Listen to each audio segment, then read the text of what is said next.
again, it has that kind of ironic, I mean, this is a word that's going to keep coming up in this conversation, nihilism, right? Where it's not totally sincere, but also not totally a joke. Yeah.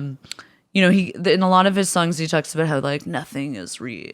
Yeah. And it's that whole, like, you know, what you think you know isn't real and nothing means anything, kind of, you know, depression style.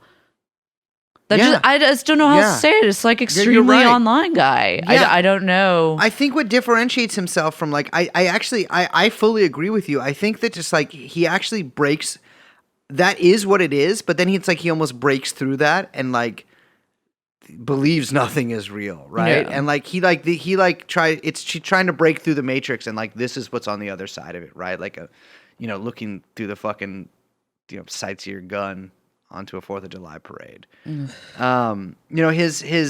You're right though, like, so much of this is, like, such online imagery. Like, his last release was called Brainwashed, and the album cover is an anime cat girl holding a rifle. And I gotta be honest, one of the points I'm trying to make with this episode is, like, you can't just arrest people for, like, being weird.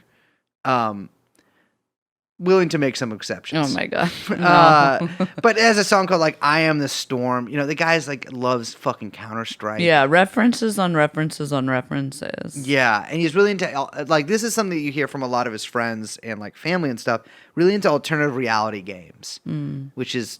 What is that? I don't really know what that is. I don't know. It's, like...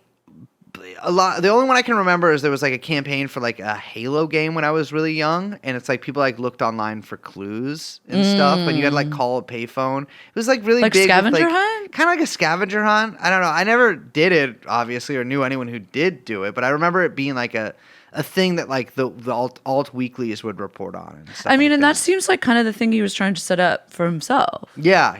His, like, 47, his, like, whole, like, lore. Yeah, like, he leaves a, like... I saw a lot of people in the wake of this, they found some, like, Twitter account that they, associated with him or said was him. Maybe it was, maybe it wasn't. I don't know. But it said, like, posted 2 months ago or something. Robert Cremo doesn't exist. Yeah, you're right. It does seem like, I mean, obviously this guy is not the, brightest bulb in the bulb shop. Really...